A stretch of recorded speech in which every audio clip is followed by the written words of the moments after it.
Let's return to This Week in America. Here's your host, Rick Bratton. Welcome back, everybody. Coast to Coast, This Week in America. The Black Diamond series by Teapot, a series of novels that follow the travails of 4 warlocks as they matriculate through their years in college. Now, they must balance their normal lives with their secretive supernatural exploits. Filled with unique settings, relatable characters, thrilling action, engrossing mysteries, and harrowing dilemmas. The Black Diamond is a book series that you won't be able to put down. Teapot was born to Shawn and Clarence Potter in 1990, lived in Wilmington, Delaware until age 7, moved to Newcastle, graduated from Howard High School in 2008 before moving on to the University of Delaware, graduating in 2012. Now, he decided to begin his writing career a year after that. He chose to create fantasy stories featuring characters from underrepresented and minority populations. In addition to being an author, Teapot also works with the mentally and behaviorally disabled. We welcome back to This Week in America, Teapot, author of the highly praised young adult fantasy urban book series, The Black Diamond. Terrence, Teapot, welcome back to the program. A pleasure to have you with us. It is a wonderful, wonderful pleasure to be speaking with you again, Rick. It was so much fun talking. You were starting the Black Diamond series when we talked the last time, like in 2017. I can't imagine it was that many years ago. Back talking now, so successful as an author with 2 more books to the series. Let's start talking about the idea for the Black Diamond series. Where did this come from? How did this whole idea begin with you? Well, it's very similar to the last time that I was here. The idea for this series came from my family. It's very much a family-inspired idea from me. My grandmother and my father both, when I was a young boy, introduced me to the world of fantasy through their interests, and it got me interested. And, as a child, obviously, I was very big in terms of imagination and creating things in my head. And, when I was a child, I would just create these stories in my head about magic and monsters. And, as I matriculated through my childhood, those ideas kept kind of banging around in my head, just kind of living there. And then, when I became older and decided to, become an author, I just decided to coalesce those ideas in my head into an actual book and series. That's an amazing story that unfolds in the Black Diamond series. There are 3 books, The Black Diamond and the Witch's Curse, The Black Diamond and the Magic Box, and The Black Diamond and the Mark from the Source. You'll find information, of course, wherever books are sold. Direct you to pageturner.us in the bookstore, Amazon, of course, and Teapot's website, which is very simple, teapotonline.com. Go to our website. You can link on directly to his website, get information, order all of the books there as well. I mentioned the idea for the series. Did you have the idea for the series when you started, or was it first one book and then you decided to make it into a series? It started off as an idea of just one book. I was recently out of college and I was looking for something to do, basically. And so I got the idea to write an actual book from a former teacher of mine, Miss Pierce. She was a former Spanish teacher of mine in high school. And I had run into her after I got out of college, and she had, been published as an author. And that inspired me to attempt to do that as well. And it was just supposed to just be just the one book. And then as I was developing the book, developing the characters, and continuing to write the book, I said, I think there's a little bit more here than I can fit kind of in one book. And so that's why I kind of said, well, maybe after I finish this book, I'll continue this story on and develop these additional ideas that keep popping into my head. So that's how it became a series. Well, when you read the first book, you have that thought as well. There are a lot of things that can happen to these 4 and the world they live in and the balance they try to maintain as they go through life. It's so much there, and it has unfolded into 3 books. Teapot, the author, is our guest on the program talking about the Black Diamond series. If you would briefly talk about each book and give us a little bit of background, a general outline to bring us up to date on what the storylines are in the 3 books. Yes. So the first book, which is The Black Diamond and the Witch's Curse, that's obviously the introductory book. So that is the book where we are introduced to each of our four main protagonists. Their names are Derek, Matthias, Omar, and Tre'Vell. And they are each freshmen in a very normal college. It's not a magical college; it's a very normal college. They live in the real world, the normal world. And when they meet each other in their freshman year of college, they begin to discover that each of them is magical and they have magical powers, and they bond over this. And the first book is really about developing their relationships with each other, their friendship with each other as they begin to be attacked by monsters. And it's really kind of a mystery almost to kind of unfold of what's the impetus behind these attacks. Yes. And they have to, solve that mystery and protect themselves and figure out who's behind the attacks of these monsters. So that's the first book, is more of the introductory book, is more developing the characters, introducing the setting, introducing the overall mythology of the book series, and developing their friendship. The second book, which is entitled The Black Diamond and the Magic Box, there's a continuation of the story. This is when the four friends, they're warlocks, begin to enter their sophomore year of the schooling. And this book is more about resolving the deeper mystery of the first book. So we delve a little bit more into their history with each other. They encounter kind of the mastermind behind the events of the first book.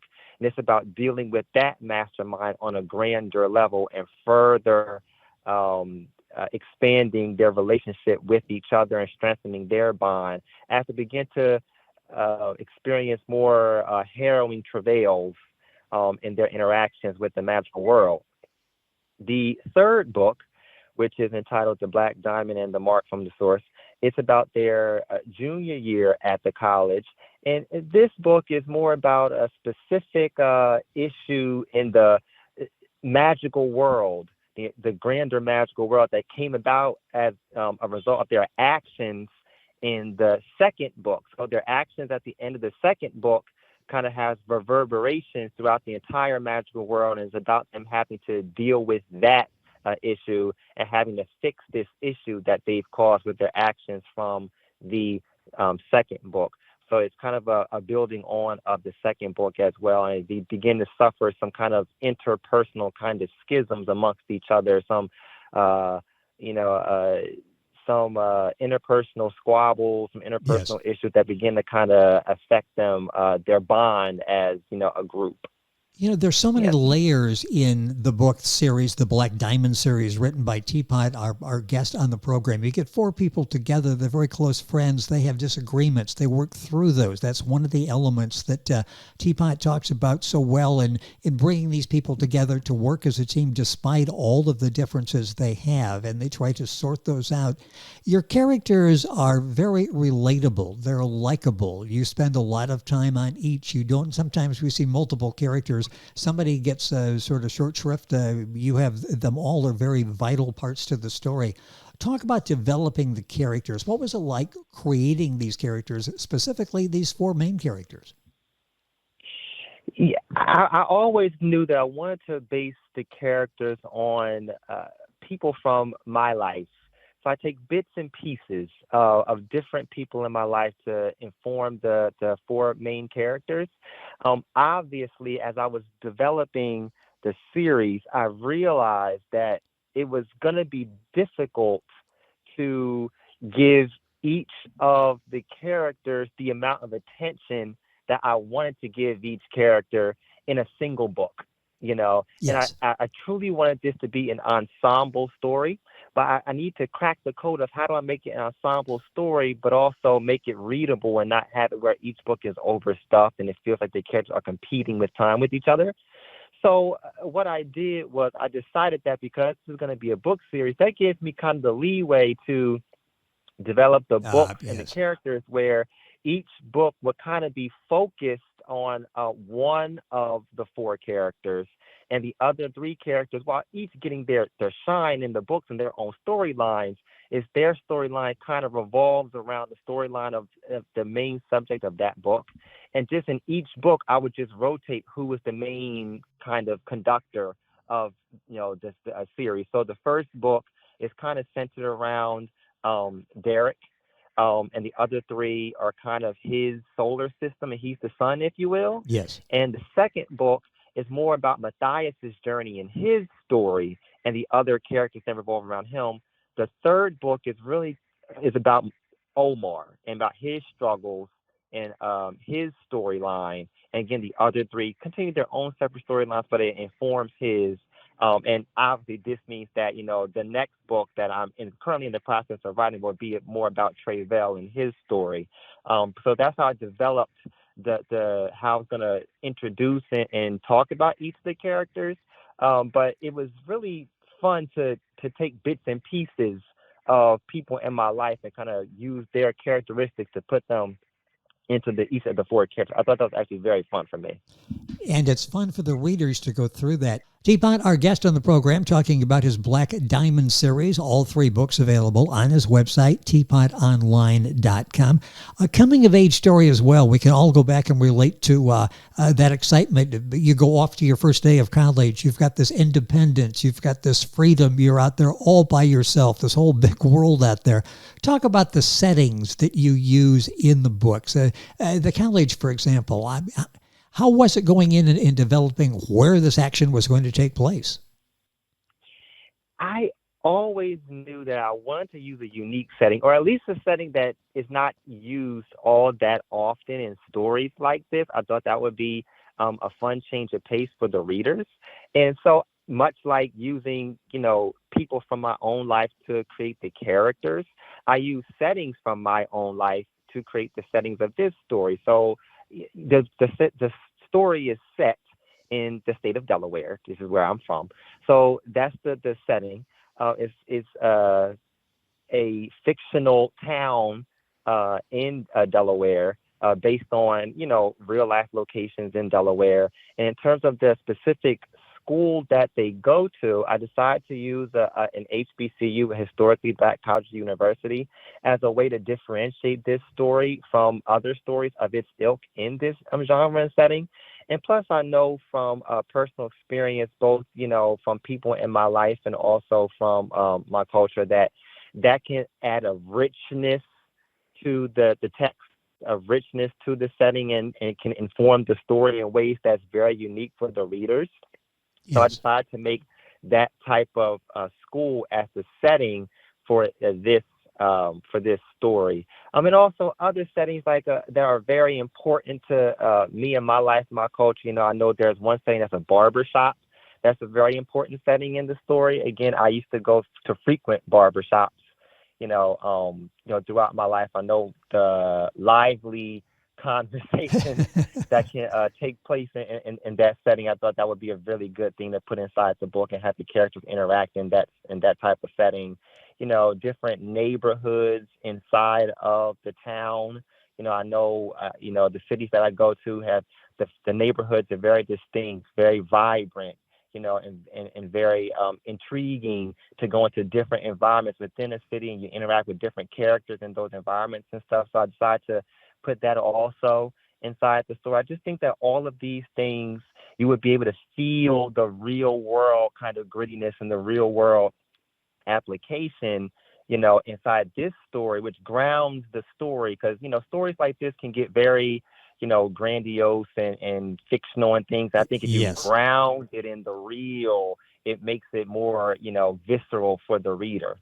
Yeah, and real is a word that is so important to telling the story. If you're trying to describe the Black Diamond, you can really relate to the characters. You can relate to the emotions. You can relate to the scenes because they were based on real life, as we're finding out and talking to Teapot, the author. How long did it take you to write these books? Is this a long process for you? It can be very long. I started to write the first book back all the way, if you can believe this, all the way back in, I want to say 2013. That's when I first started to develop the first book. Yeah, so the first book took the longest, obviously, because, with the first book, you have to kind of come up with everything from scratch. So it's going to take me a little longer to develop the lore, to develop the characters and the setting, and I have to come up with all that stuff from scratch. So the first book took a couple of years to kind of really, perfect and to come up with. Subsequent books, obviously, a lot of the groundwork has already been laid, so I'm building on something. So those books took a little less than the first book, but I would say each book took probably about maybe a year to a year and a half from conception to, final draft. What is your writing process like? What do you go through in writing? Do you have little things that you like to do, sort of superstitious things that you do to write?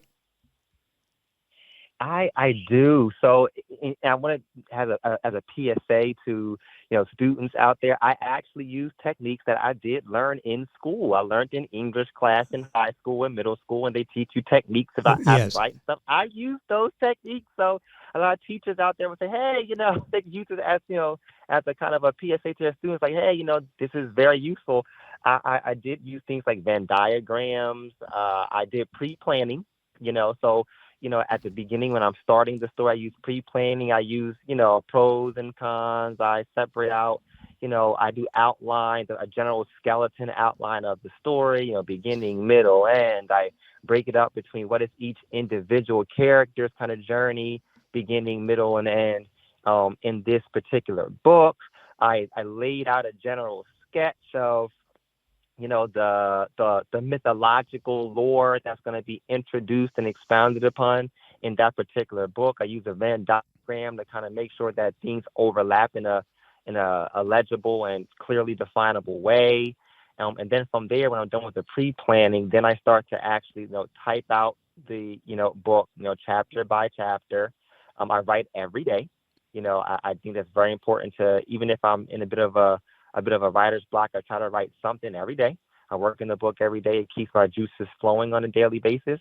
And that takes about, again, the actual typing process probably takes about a good 7 to 8 months, maybe.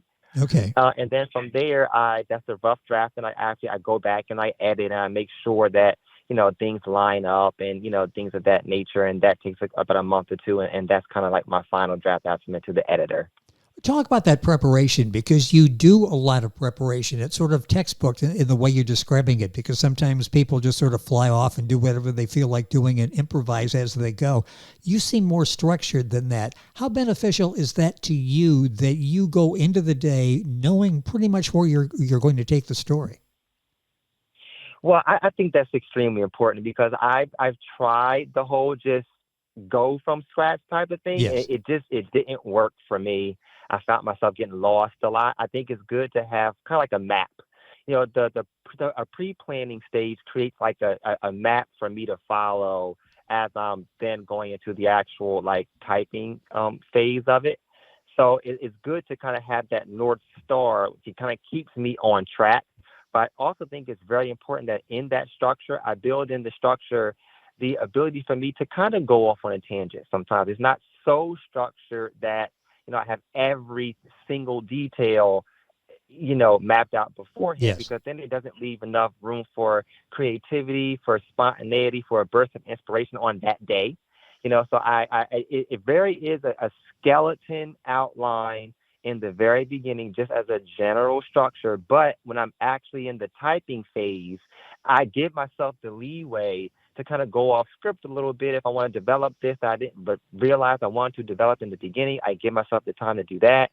I give myself the space to maybe change something that maybe I had planned in the beginning, but it's not really kind of working here. So I give myself the ability to kind of say, okay, I know I had that plan out here, but I'm going to change that a little bit here, that type of thing. So I do give myself space for the spontaneity and the creativity and for changing things. But the pre-planning is just to keep myself on track, so I don't completely go out out the weeds. Makes sense to do it that way. Teapot, our guest on the program, his website is simpleteapotonline.com. The book series available, pageturner.us, the bookstore, other places, of course, and all that information on our website. The 3 books in the series so far, The Black Diamond and The Witch's Curse, The Black Diamond and the Magic Box, and The Black Diamond and the Mark from the Source. Where do you see yourself taking this series? How many more stories do you have to tell? Do you want to tell? Well, I do. I am currently in the process of writing the 4th book. It is about the character's senior year in college, and that will be the end of this current iteration of this particular story.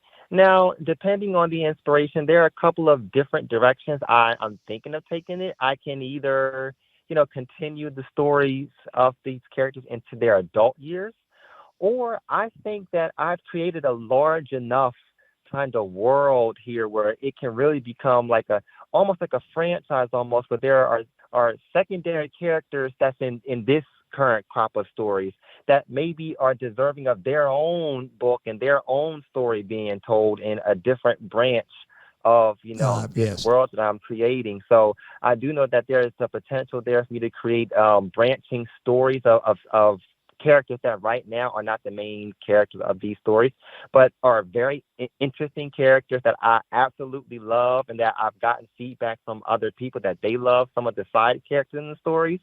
So there is potential for me to go in that direction, or to continue the stories of the main characters in later years, in their adult years. In terms of publishing, books are obviously my home, is what I really do love. I do think that the potential for this is to branch off into other forms of media, such as, visual media, such as, TV or movies, maybe, auditory media, such as podcasts or things of that nature. Yes. So I do think the potential is there for this to really branch out into larger and grander things. But so those are the options that I have available to me right now. A couple minutes left on the program. Teapot back with us on the program talking about the Black Diamond series.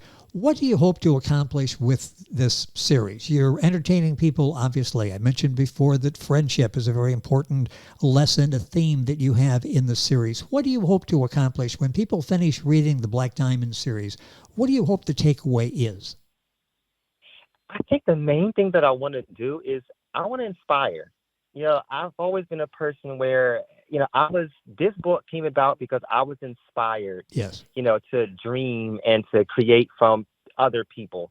And I hope I can do that with other people with this. I hope that if they read my books, and I hope they are inspired to, see themselves, in media that maybe they don't necessarily think that is for them, or that they don't see themselves in. Because, this series does feature characters that are underrepresented in this type of setting, and this type of genre and stuff. But I do know there's a lot of people who, of all backgrounds, who love these types of stories. And so I hope that just by reading this, they are inspired to create their own stories, because I'm a very big proponent of to be the change that you want to see. So I hope that this inspires them to be the change that I'm sure that they want to see in this genre, and to continue to create, and also to just inspire people to, like you said, this is a story about friendship. This is a story about 4 guys coming together to live and to laugh and to love and to grow together. And I think that's a message that I think is needed in today's world, especially.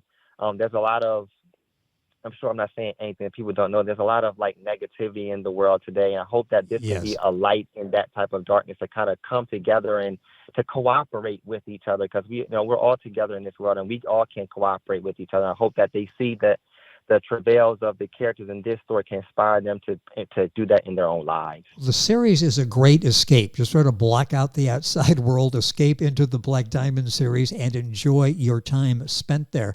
A minute or so left in the program. Do you have a favorite character? It all started with Derek. Is I don't want to say is that necessarily your favorite, but that was the first one. Any favorite character you have in the 4? Well, I would say that of the four of those characters, my favorite character is actually probably, I don't want to influence anyone else's favorite character. I try not to focus on him too much. My favorite character is actually Matthias, the Okay. warlock that has the ability to do electricity. He's actually my favorite character. I think that he's very, how do I say, he's very knowledgeable, and he's kind of like the brains of the operation, if you will, and kind of like almost kind of the heart almost, that he's very, not straight laced, but he wants to do everything right. He cares about people. He Yes. wants to make sure that everything is okay. So he's the probably the least self-centered of the four, if you will. So that's kind of my favorite character. Obviously, all four of the characters are my babies. So it's hard trying to pick between your four kids. But if Yes. I had to pick one, he would be my favorite of the main characters. There's a side character that I do love, and that's the character. She's introduced in the second book. Her name is Alana. She's introduced as a very mysterious character with some mysterious powers that kind of comes in and so throws a shock to the system of the character. Like, who is this person? And it's kind of peel back the layers of her onion to figure out her backstory and stuff. It's been really fun for me to kind of dig into her and kind of introduce kind of her in that story. So she's my favorite secondary character. She's a chaos agent in the story, and I love that. That sounds good. And you can find your own favorite character in the Black Diamond series. The 3 books are available. You'll find them on Teapot's website, teapotonline.com, pageturner.us in their bookstore. The usual places, links on our website, thisweekinamerica.us. It's been a pleasure having you back on the program. We will continue to stay in touch, maybe not wait 7 years to do it again, but continue to stay in touch. Congratulations on the success of the Black Diamond series, and thank you for being with us again. I thank you so much, Vic. It was a pleasure to talk to you again. It is always a pleasure to have on the program Teapot, author of the Black Diamond series, his website, teapotonline.com. You're listening to This Week in America, and we're back on today's program right after these messages. This Week in America is online. You can visit our website, thisweekinamerica.us. Scott Pinkerton, associate producer of This Week in America. Jay Anderson, segment producer. Ben Watson, webmaster. Otto Bechet, director of engineering and TV production. This Week in America produced and is a trademark of Blue Funk Broadcasting, LLC. For information on all of our guests and to listen to this week's show, our website again at thisweekinamerica.us. And I'm Sean Bratton, executive producer of This Week in America.